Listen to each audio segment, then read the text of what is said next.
Tony Blair government want to do to make it more difficult for radical clerics in London and other British cities to preach hatred and encourage violence?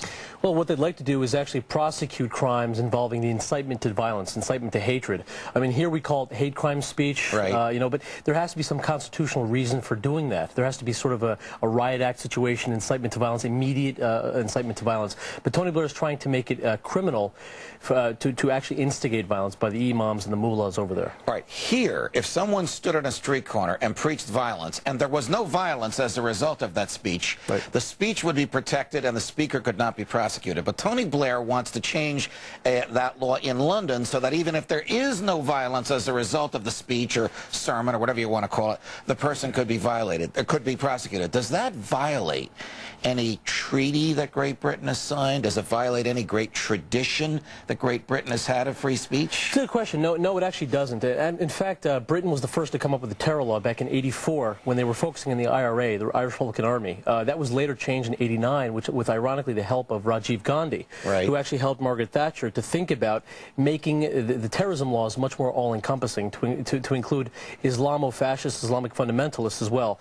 The problem is that, you know, obviously civil liberties are at risk, and it's a gradual process. But whenever there's something that happens that's very, like, you know, for example, with the September 11th attack, whenever you have something like that, the laws take a fast forward, and now he's trying to put more teeth into the terrorism laws. If such a prosecution happened here to one of your clients, you would argue First Amendment, freedom of speech. Congress shall make no law abridging freedom of speech. What kind of defense would they have in Great Britain where they don't have a First Amendment? Good question. Well, they would argue civil liberties, inalienable rights. The British and the Americans share the common law system, and we have individual rights here. The civil systems, as opposed to common laws, focus on the state and state stability, whereas the common law in Britain and America focus on individual inalienable human rights. And when you say common law, you mean the tradition of what judges have always done and people have always come to expect? Correct. Okay. Correct. Now, talking about judges, is there some effort that we've been reading about lately to delay the trial of Saddam Hussein, to move the trial of Saddam Hussein, or to accelerate the trial and make it happen sooner? That's a good question. You know, right now,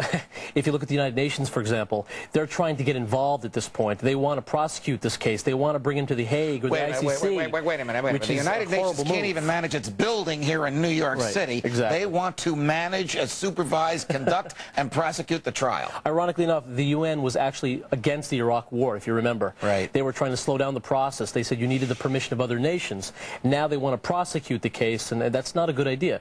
This was a U.S.-led war. It's a U.S.-led coalition, and the Iraqi tribunal there should try him in conjunction with the U.S. and international laws together. But the United Nations should by no means get involved in this case. If he's tried in Iraq before Iraqi judges and is convicted, is there any way that conviction could be appealed to the UN? We only have a few seconds. That would be the nightmare scenario. I think The Hague would try to get jurisdiction, but obviously it would probably be a very biased situation. If they were not for the war and they were not for American interests, then why should they prosecute the case? Rahul Manchanda, expert in international law. Thanks very much. Always a pleasure, Rahul.